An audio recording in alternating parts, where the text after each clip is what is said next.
নাদিলা বুঝতে পারে না হঠাৎ করে এই নতুন ছেলেটা কোথা থেকে আগমন করেছে। ছেলেটা দেখতে সুন্দর, কিন্তু গায়ে পুরাতন কাপড় চোপড়, সবার সাথে তেমন মিশে না। নিলয় চলে যাচ্ছে, হঠাৎ সেখানে মিনারের আসলো। নিলয়ের সামনে এসে দাঁড়ায়। মিনার বাইক থেকে নেমে নিলয়ের কাছে আসে। কিরে, তোকে না কালকে আমি মারলাম, আজকে ভার্সিটিতে এসেছিস? দেখি আজকে কত টাকা এনেছিস ভার্সিটিতে। ভাই আমারে ছেড়ে দেন, আমি তো কিছু করিনি আপনাদের। ওই রাহান, দেখ পকেট চেক করে। ওরা ৩-৪ জন একসাথে এসে নিলয়ের পকেট থেকে ২০০০ টাকা বের করে নেয়। তারপর নিলয়ের সাইকেল হাতে নিয়ে উঁচু করে মাটিতে ছুঁড়ে মারে। নিলয়ের সাইকেল ভেঙে পড়ে থাকে মাটিতে। নিলয় চুপচাপ মাথা নিচু করে সাইকেলটা নিয়ে বের হয়ে যায়। নিলয়ের সামনে আরশিয়া বসে আছে। মেয়েটা নিলয়ের পিছু নিয়েছে, তার কারণ দুটো। প্রথমটা হলো মিনারের সাথে নিলয়ের ঝামেলা। নিলয় হয়তো মিনারের খবর কিছুটা হলেও নিলয় দিতে পারবে, তাই আরশিয়া নিলয়ের পিছনে ঘুরছে। আরেকটা কারণ হলো গত 10 দিন আগে আরশিয়া এক গলির মোড় থেকে কয়েকটা ছেলেকে আটক করে। আরও কয়েকজন পালিয়ে যায় সেখান থেকে। তাদেরকে রাফাতেরা ধাওয়া করে। আরশিয়া 3 জন ছেলের সাথে দাঁড়িয়ে থাকে। হঠাৎ আরশিয়া আরেকটা ছেলে পিছন থেকে এসে মাথায় জোরে স্টিক দিয়ে বাড়ি দেয়। আরশিয়া নিচে পড়ে যায়। আরশিয়াকে মারতে শুরু করে ছেলেগুলো। নিলয় তার সাইকেল নিয়ে সেদিক দিয়ে যাচ্ছিল। হঠাৎ করে দেখতে পায় 4 জন ছেলে একটা মেয়েকে অনেক মারছে। নিলয় সাইকেল থামিয়ে সেখানে আসে। নিলয় বলে, এভাবে মারলে কেউ মরে না। ওই কে তুই? একজন অচেনা মানুষ, পরিচয় চাই। এই শহরে আমি অচেনা। অচেনা মানুষ মানেই এক নতুন আয়না, যেখানে আমরা নিজেদেরই এক অপরিচিত রূপ দেখতে পাই। আমরা যাকে চিনি না, সে আমাদের জীবনে প্রবেশ করে এক সম্ভাবনার দ্বার খুলে দেয়। হয়তো সে আমাদের কিছু শিখিয়ে যাবে, হয়তো কেবল একটি প্রশ্ন রেখে যাবে। প্রত্যেক অচেনা মানুষ এক একটা গল্প, যেটা এখনও আমরা পড়িনি।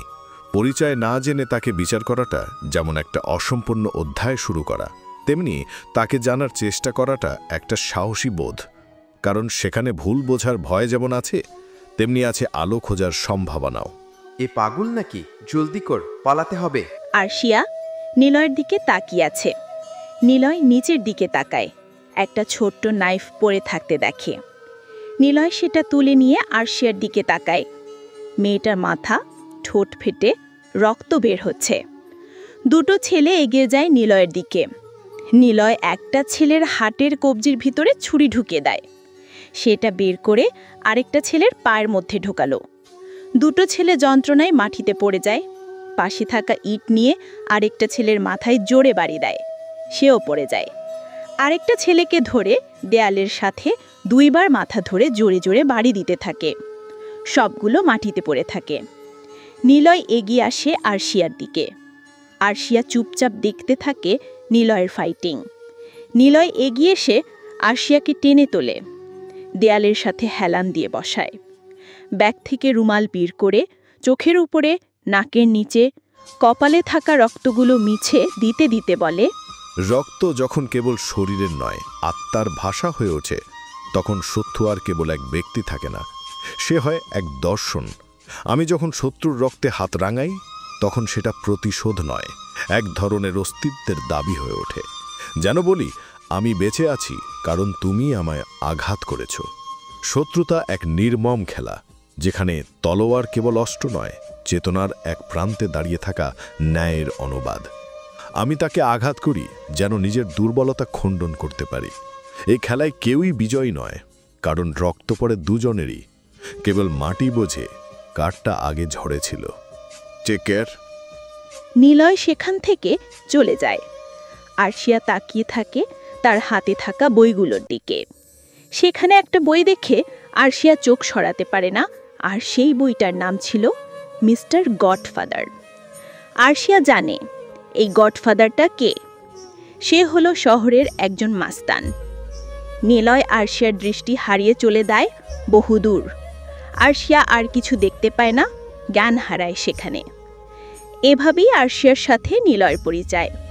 আরশিয়া গডফাদারের লেখা বইয়ের জন্য নিলয়কে খুঁজে বের করে। পরে জানতে পারে মিনারের সাথে নিলয়ের ঝামেলা। কি হলো, চা খাচ্ছেন না কেন? না, মানে তুমি যে নিজেকে সাধারণ বলে দাবি করো, তুমি কি আদৌ সাধারণ কেউ? একা থাকো ছোট্ট একটি বাড়িতে, সময় মতো ভার্সিটিতে আসো যাও, কারোর সাথে তেমন কথাও বলো না। একটা মেয়ের সাথে বেশ ভালোই মেলামেশা করো, কিন্তু তুমি যে ছেলেদের মেরেছিলে সেই ছেলেগুলো পঙ্গু হয়ে গেছে। সাধারণ কোনো ফাইট ছিল না, তোমার চোখে ছিল একরাশ হিংস্রতা, কিন্তু তোমাকে ফলো করে কিছুই পাইনি। আচ্ছা আসি, ভালো থেকো। আরশিয়া আর কিছু না বলে সেখান থেকে চলে যায়। নিলয় ক্লাসে এসেছে আজ, মিনারও আছে। মিনার স্যারের সাথে বেয়াদবি করছে, কিন্তু কেউ কোনো কথা বলছে না। প্রতিটা দিন মিনারেরা এমনটা করে স্যারের সাথে। নিলয় সবার পিছনে বসা। স্যারের দিকে মিনার কাগজ ছুঁড়ে মারে। স্যার ঘুরে তাকাতেই মিনার বলে, স্যার, আপনার মেয়ে গার্লস স্কুলে পড়ে। মেয়েটা কিন্তু অনেক সুন্দর। বুকের সাইজ দেখলে মাথা খারাপ হয়ে যায় স্যার। স্যারের চোখে পানি টলমল করে। স্যার চুপচাপ মাথা নিচু করে ক্লাসরুম থেকে বের হতে যাবেন, এমন সময় নিলয় উঠে দাঁড়িয়ে বলে, স্যার, যাবেন না। কুকুরের কাজ হলো একা কোনো মানুষকে দেখতে পেয়ে লাগাতার ঘেউ ঘেউ করা। কুকুরকে ঘেউ ঘেউ করতে দেন, একটা লাঠি নিয়ে এসে কুকুরদের পিটাবেন, দেখবেন পরবর্তীতে ওই কুকুর আর ঘেউ ঘেউ করার সাহস পাবে না। মিনার উঠে দাঁড়ায়। সে নিলয়ের দিকে তাকিয়ে বলে, ওই শালা, কুকুর বললি কাকে? কুকুরকে কুকুর বলেছি। কেউ যদি নিজেকে ভাবে তাহলে কিছুই করার নেই। ক্লাসের সবাই হাসতে থাকে।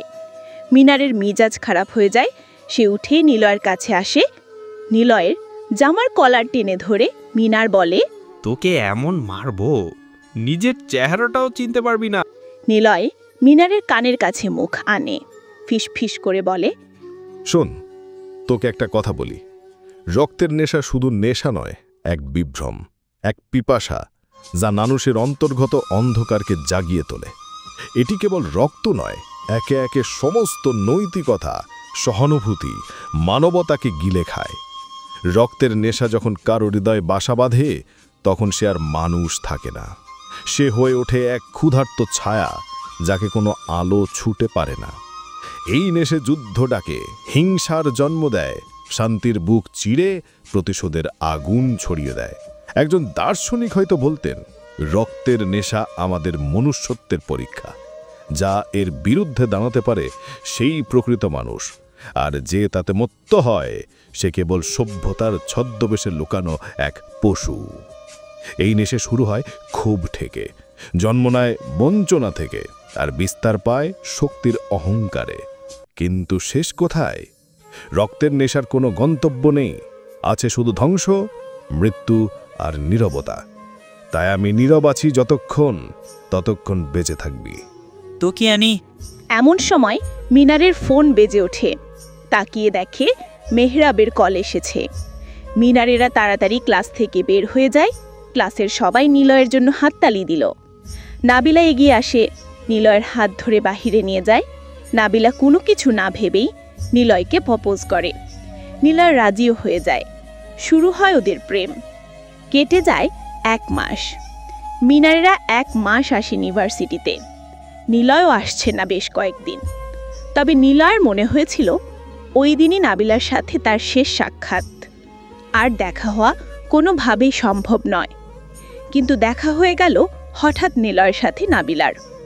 নিলয়ের মন খারাপ থাকলেই একা একা সিনেপ্লেক্সে আসে মুভি দেখার জন্য, কিংবা মাঝে মাঝে প্রচুর মানুষ আছে এমন স্থানে এসে একা একা বসে থাকে।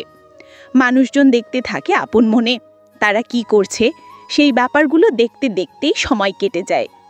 আজকেও এসেছিল একটা মুভি দেখবে বলে, কিন্তু তখনই নাবিলাকে দেখতে পেল। একা হলে হয়তো নাবিলার সামনে গিয়ে কিছু কথাবার্তা বলতো, কিন্তু নাবিলার সাথে একটা ছেলেকে দেখতে পেয়ে থমকে দাঁড়ালো নিলয়। ছেলেটা হলো রাহান। রাহানের বাবার অনেক টাকা। নিলয়ের একবার মনে হলো ওদেরকে এড়িয়ে যেতে হবে, কিন্তু হঠাৎ লক্ষ্য করলো ওর মনটা ভয়ঙ্কর খারাপ হয়ে গেছে। সেই সাথে নাবিলার উপর প্রচণ্ড রাগ উঠছে। ইচ্ছে করছে এখনই ওদের সামনে গিয়ে একটা থাপ্পড় লাগিয়ে দেয় নাবিলাকে। ভালো না বাসলে বলে দিত, নাটক কেন করেছিল, মিথ্যা ভালোবাসার কি দরকার ছিল ওর সাথে। সম্পর্কের কিছুদিনের ভিতরে জানা যায় নাবিলা রাহানের গার্লফ্রেন্ড। নিলয়কে কেবল ব্যবহার করেছে নাবিলা। নিলয়ের টাকা নেই, গরিব বলে অপমান করে রাহানের সাথে মিশে যায় নাবিলা। আজকে যে মুভি দেখার পরিকল্পনা করেছিল নিলয়, সেটা বাদ দিয়ে দিল। এখান থেকে সোজা বাসায় যেতে হবে, রাতে ওর কাজ আছে। বসুন্ধরের সিঁড়ি দিয়ে নিচে নামতেই সেই ডিবি অফিসারকে দেখতে পেল নিলয়। অবশ্য আরশিয়ার গায়ে আজকে সেদিনের মতো প্যান্ট শার্ট পরা নেই, সাদা রঙের সেলোয়ার কামিজ পরে আছে। পুলিশ হলেও মেয়েটা যে দেখতে সুন্দরী, সেই বিষয়ে কোনো সন্দেহ নেই। আরশিয়া অন্য একটা মেয়ের সাথে কথা বলতে বলতে এগিয়ে আসছে। সে তার বন্ধুর সাথেই শপিং বা ঘুরতে এসেছে।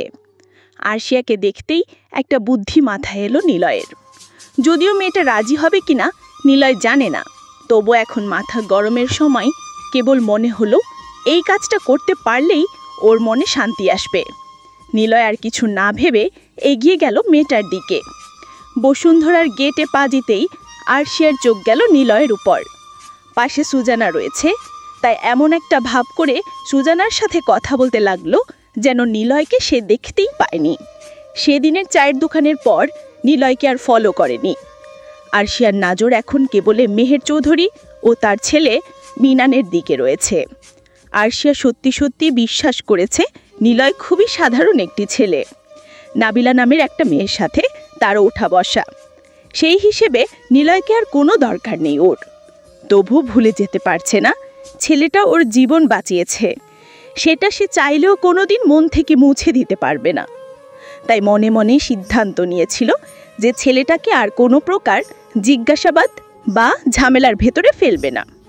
তাই আজকে যখন দেখতে পেল যে ছেলেটা সামনে দিয়ে হেঁটে আসছে, এমন একটা ভাব করলো যেন তাকে সে দেখতেই পায়নি। কিন্তু যখন স্বয়ং নিলয় ওর দিকে এগিয়ে আসতে দেখতে পেল, তখন আর এড়াতে পারল না। নিলয় নিজেই ওর সাথে কথা বলতে যাচ্ছে, এটা খানিকটা অন্যরকম লাগলো আরশিয়ার কাছে। একবার মনে হলো নিলয় হয়তো ওকে দেখতে পেয়েছে, তারপর ভেবে নিয়েছে যে ওরা হয়তো এখনও ওকে ফলো করছে, তাই আবারও কথা বলার জন্য এসেছে নিলয়। নিলয় একেবারে আরশিয়ার সামনে এসে বলল, মিস আরশিয়া। আরশিয়া ততক্ষণে থেমে গেছে। তাকিয়ে দেখে সুজানাও থেমে গেছে। নিলয় আবার বলল, আপনি কি এখানে কাজে এসেছেন নাকি এমনি ঘুরতে? আরশিয়া মনে মনে বলে, যাক, ছেলেটা এই মনে করেনি যে ওকে ফলো করা হচ্ছে। যদি এমনটা ভাবতো লজ্জা পেতাম। এটা ভেবে আরশিয়ার একটু স্বস্তি লাগলো। তারপর সুজানার দিকে একবার তাকালো আরশিয়া, তারপর বলল, বন্ধুর সাথে মুভি দেখবো ভাবছি। ও গ্রেট, আমিও মুভি দেখতে এসেছিলাম, একটা কারণে ফিরে যাচ্ছি। ও, তবে এখন মনে হচ্ছে আবারও মুভিটা দেখেই যাই, কিন্তু তার আগে আপনার একটা ছোট্ট সাহায্য দরকার। আরশিয়া খানিকটা সরু চোখ দিয়ে নিলয়ের দিকে তাকালো। ছেলেটার গলার স্বর হঠাৎ করেই পাল্টে গেছে। কাজের জন্য আরশিয়াকে অনেক মানুষের সাথে কথা বলতে হয়।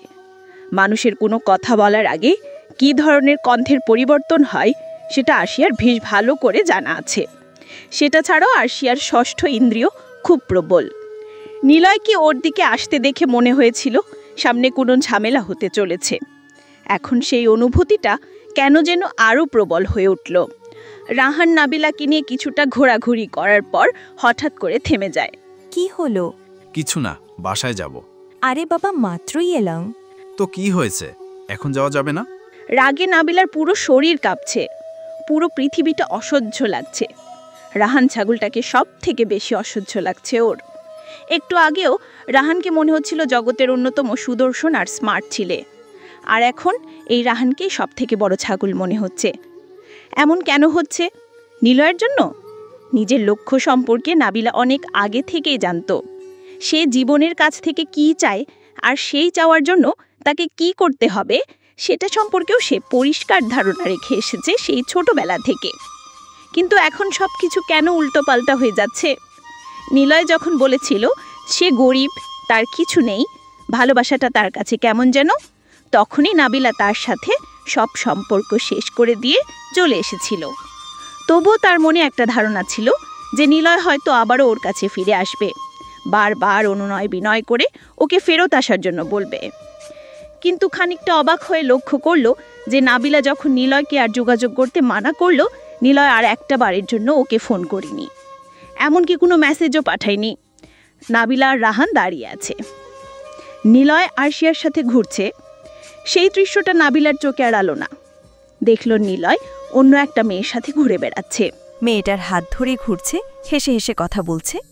নিজের চোখকে ঠিকমতো বিশ্বাস করতে পারেনি। রাহান তখন নাবিলাকে রেখে মিনারের সাথে ফোনে কথা বলতে যায়। নাবিলা তখন একা একাই ফোনে ব্রাউজার দেখছিল। তখনই চোখে পড়ল নিলয়কে। নিলয় ওর দিকে এগিয়ে এলো। তারপর হাসি মুখে নাবিলার সাথে তার নতুন প্রেমিকার পরিচয় করিয়ে দিল। নাবিলা, এইটা আমার নতুন গার্লফ্রেন্ড, আরশিয়া নাম তার। সুন্দর না? নাবিলা কিছু বলে না। নাবিলা হলো মিনারের কাজিন। নাবিলা জড়িত ক্রাইমে। সে ভোলাভালা ছেলেদেরকে পটিয়ে মিনারের সাথে পরিচয় করিয়ে দিত। তারপর